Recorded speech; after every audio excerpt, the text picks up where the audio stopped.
At each board meeting, we recognize those of our employees who have passed away recently, so I'd like to take a moment to do that. Gabriella Marino, teacher elementary at Palm Springs Elementary School. She was born in 1967 and she died in 2019. Mary Testa, a teacher of vocational business education at Palm Beach Gardens High, was born in 1956 and she died April 20th, 2019.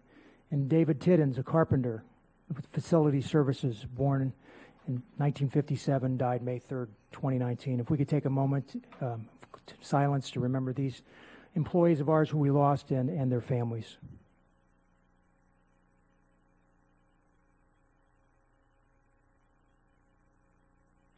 Thank you. Committee reports. Do we have an audit committee report tonight?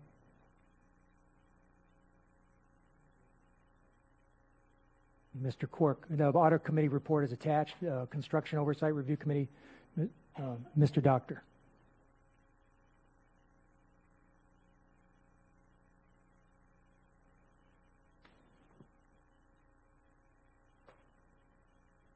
Good evening, Chairman Barbieri, board members, Superintendent Finney. My name is Lou Doctor. I'm here representing a Construction Oversight Review Committee called CORC. We met on June 13th. We had a quorum of 8 people when we started the meeting, and then 2 more joined, so we ended up with 10 members there. It was the most unusual CORC meeting I've ever attended. We had 30 guests there. We had standing room only, which is the first time. We meet in your facility up in Riviera Beach, which is very well set up for our CORC meetings. But we had standing room only. I think the good news was all our guests were representative of architects and contractors that do business with the school and are working hand in glove with your staff as we start the 45-day cycle to get as much work done as we can over the summer period. So it was a great meeting. I think they learned what we do, and I think they had a good time at the meeting. Moving on, under your consent agenda 14, Building Code Services, the BCS1 Comprehensive Safety Report, we recommended to go forward by a vote of 9-0. It's a snapshot in time of all the safety analysis that take place in the school, and it shows good improvement. However, with the funds that are now being made available, we can fix some long-term issues that we've never had the resources to before. So next year's report ought to be amazing compared to the work that's currently going on.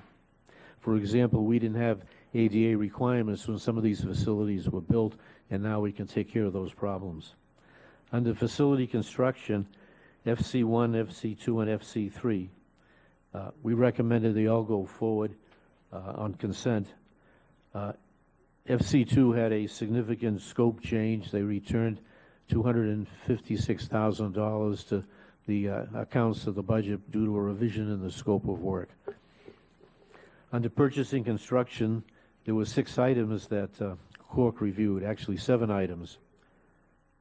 The first one was pre-qual vendors. We approved 1 new pre-qual vendor and recommended he go forward along with 6 renewal vendors. The rest of them were PC2 on Acreage Pines, PC3 on SD Spady, PC4 on Carver Community Middle School, PC5 on Egret Lakes Elementary School, and PC6 on Seminole Ridge. We recommended they all go forward. 2 questions came up in the course of the discussion. One was how we reconcile vendors who've taken exception or made changes to the scope of work they were given. And the staff's response was very good. They said they recognize that when they go over the details, they may have questions that they can't answer or weren't available at a particular time. They highlighted them so they wouldn't forget them in the course of doing the work, and that they expect all the problems will be worked out to the satisfaction of everybody as this construction goes on. When you open up an old school, you don't know what's behind those walls, and you can get some surprises. So that was a very good conversation. And finally, PC7 West Tech Ed Center remodeling design, that was recommended to go forward on consent. We've been interested in an overview of what we're doing. So to give you a brief summary, there are 5 schools we just approved for the guaranteed max price. Their work can start on those schools. There are 7 more schools that are in process. So your staff is keeping us advised of the big picture, because you can lose track when you hear individual schools and don't understand how it fits into the big picture. Under discussion items, we received a presentation on the coordination that's going on between your school staff, the architects, and the contractors to make sure they're all working together on the same program, the same schedule, the same issues, and that was an excellent presentation. We received a presentation on the Security Summit on school safety, and CORC had a request of the board to consider. We are not interested in delving into the details of the school safety because CORC is an open meeting and the public is invited, and we should be delving into security actions that you're taking to protect the facilities and the schools. So we would ask on behalf of CORC you consider whether you want CORC to play a more active role or just be aware of the activities that are going on. Third item is we received an excellent presentation on the Department of Business Diversity, including the qualification, certification, and tracking system they use. The firm program balances firm size and awards. So awards that are given to firms that have the capacity to get the work done. It was a super presentation, and we wanted to compliment your staff on the work they've done in that area. And finally, we got an update on an ongoing problem about moisture on floors. Concrete floors tend to absorb moisture and make tile adhesion very difficult. It's been an ongoing problem only in those schools that have elevation problems and drainage problems. Some of them will be fixed by the renovations that are going on. But the staff gave us a good presentation on how do they minimize the work to repair them and make the fix permanent. If you remove the floor, you get a lot of dust. You have to shut down the school.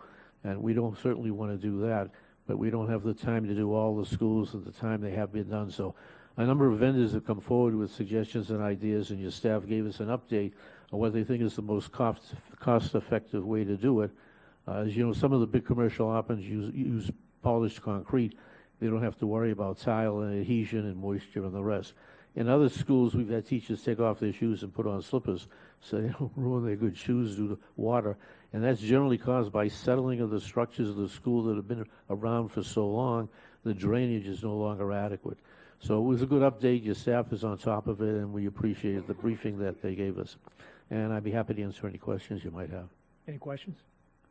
Thank you, Mr. Doctor, and please let the CORC committee know how much we appreciate it. You guys have tons of work to do now that all this building is going on, so we appreciate all the hard work and time. Well, since you brought up the subject, there were, as I've mentioned before, there were 1,400 pages of backup, but we are not complaining. The contracts that your staff generates are very well done, and they're very inclusive. The contractors in return did a great job of responding to the guaranteed max price proposals. Their formats are different because each contractor uses a different approach, but the material was excellent. The reason we had no significant questions is they're doing such a great job. They've learned how the school board does business. They understand what's expected of the facility department, and we really have to congratulate the contracts that win the awards. They've done a super job, and we're looking forward to the completion of the work. Thank you. So thank you. That takes us to elected officials and